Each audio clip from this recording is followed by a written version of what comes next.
Hi guys, and welcome to your daily tarot reading for Friday the 24th of June 2022. I'm going to use the Radiant Rider-Waite deck for today's reading.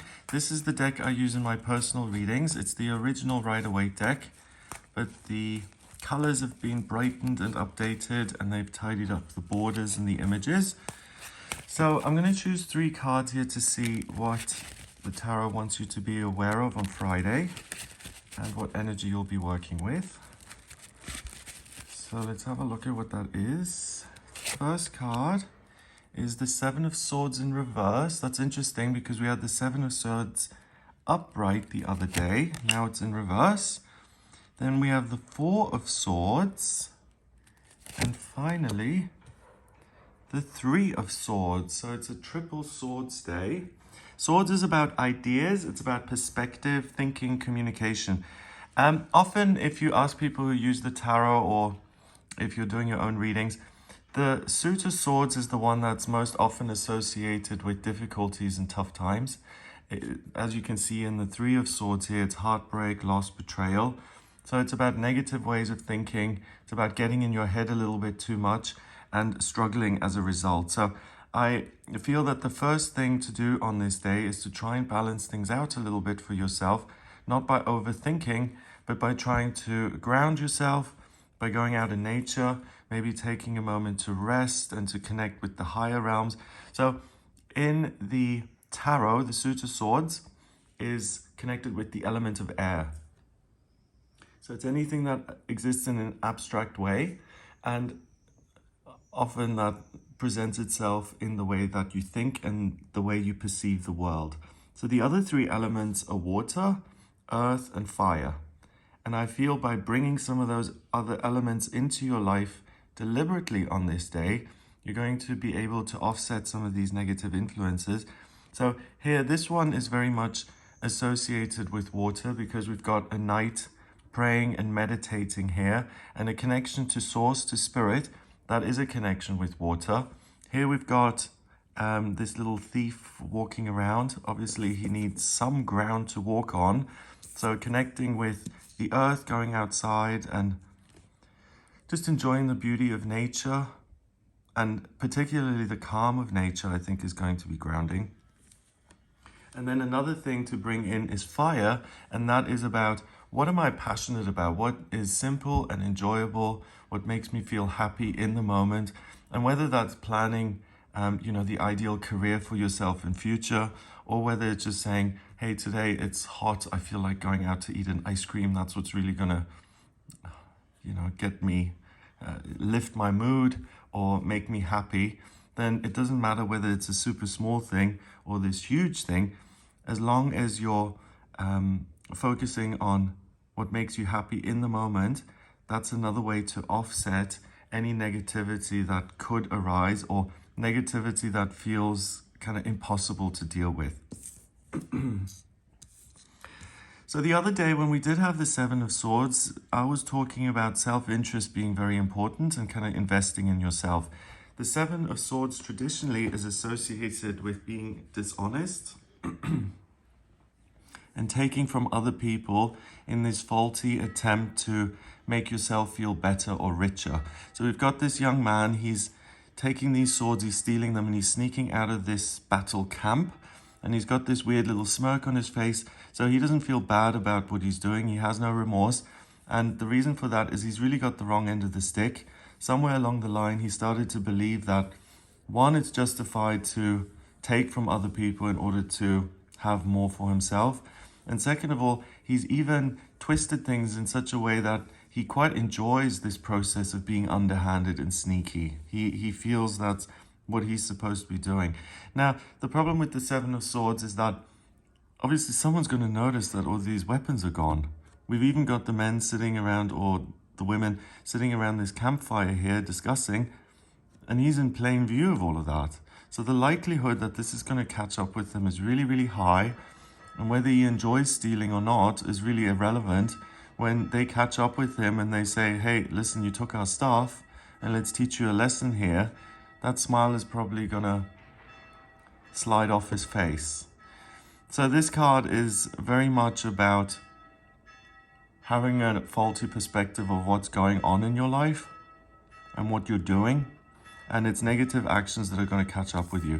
Because this is in reverse, on the one hand, I feel that there's less willingness to invest in yourself, as the card kind of presented itself a few days ago. But on the plus side, or saying that I don't need to think about how I'm going to invest in myself. I don't really need to listen to my own ideas and trust everything I think and feel and believe. And then second of all, by the way, guys, usually I try and time this so that you don't hear just as how annoying all this noise really is.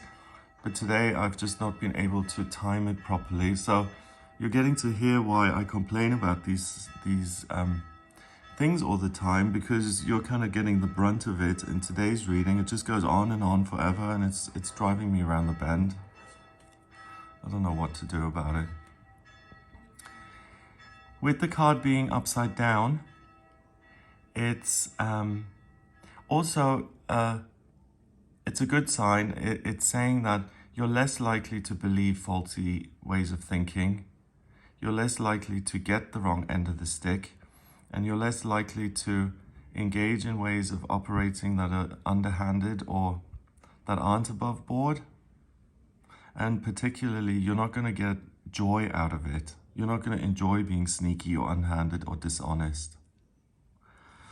So this is it's almost like a break from trying so hard and saying, do you know what, I'm not gonna believe everything I think, and if I feel compelled to do something that on some level doesn't sit right with me morally, I'm just not gonna go for it today. I'm not gonna do it.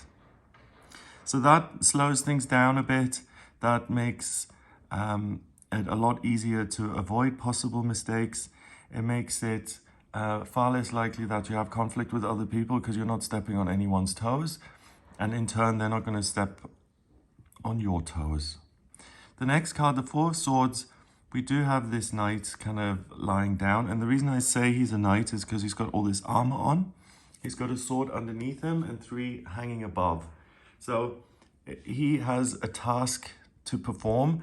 And before he does this, he's a bit worried about it. He's concerned. Like, let's say the knight has to ride off into battle and slay the dragon. It's, I don't know, where a lot of knights would say, oh, this is my opportunity to, shine and be a star.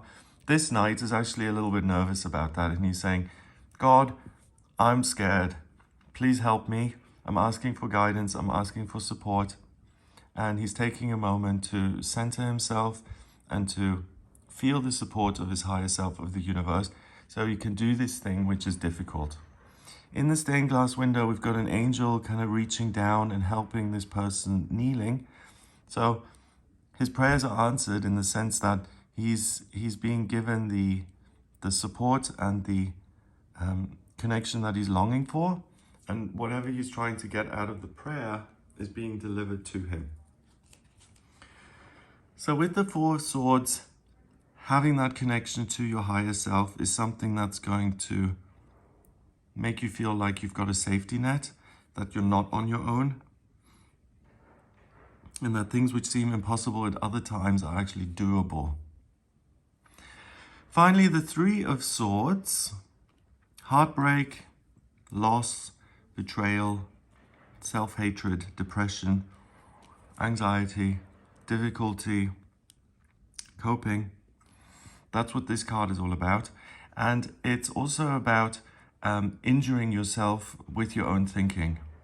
Because if a sword represents a thought or an idea, if you take that sword and if you pierce your heart, it means that your own way of thinking is hurtful to you. So it's kind of like telling yourself negative stories and blowing things out of proportion and looking at things in a bleak and hopeless way. And also, it's a wonderful image that says your head and your heart are not aligned. Because obviously your head is attacking your heart. Your feelings are injured, and it could go the other way around. Because I feel hurt emotionally, that could give rise to negative thoughts appearing. So it works both ways. So the key thing I feel is not to be so certain about negative things that you think or feel or believe. Just because it's happening internally doesn't make it true. And the solution to the problem is not to act out. You know, if I'm angry and bitter at the world and if I'm mad, then it's going to be much easier for me to have a go at someone else, because if I'm miserable, then it's like, okay, well, I'm justified in spreading the misery. So that's the kind of thing to avoid first and foremost, not to share the negative stuff, because most people on this planet will give that back immediately. It's interesting because if you're being loving and kind and caring, often you get that back, but not all the time. But it's pretty much guaranteed that if you go out there and you attack or you have a go at other people, 99.9% of the time, most people are going to be much quicker to react to that kind of stuff and to throw it right back in your face. So this is something that you can avoid easily by watching your own kind of interactions and behavior and what you're putting out there. And second of all, just being critical in terms of your own thinking and saying, is this actually true? And that's from Byron Katie, The Work. She's an author who is an expert in this field. If this is something that you can relate to, look her up. She's really a specialist in this field, and she has all these exercises which say, I ought to ask this question of myself. What I'm thinking and what I'm doing to myself here, is this actually true? And most of the time it isn't. This card is in the center, so I feel this is the solution to the problem. And the solution is to ask for help, whether it's from your higher self, whether it's from other people, or whether it's just taking time out and saying, do you know what? Just take a breath, just relax. Don't try and sort everything out today. Just take a moment to be kind to yourself and to try and connect with things that feel joyful and positive rather than just self-criticism and doom and gloom for the future. Take a break from all of that and enjoy the simple little things in life, especially via the other elements, water, earth, fire, and see how you can deliberately avoid some of these negative ways of thinking that are very likely to come up on this day. Number-wise, we've got 7 and 4 is 11, and 3 is 14. Is it? 3 and 4 is 7, and another 7 is 14. 77 in itself, to me, seems quite lucky. Oh, so the numbers are putting a different spin on it, because then 1 and 4 is freedom. 1 and 4 is 5, and 5 in numerology is freedom. So by sidestepping your own negative ways of thinking, your own negative beliefs, the cards are saying that you're able to make a genuine breakthrough and that you don't need to do this to yourself every day in future. That you're able to turn a corner here and say, do you know what? I'm not going to engage with myself on this level anymore. If something's bad, that's bad enough.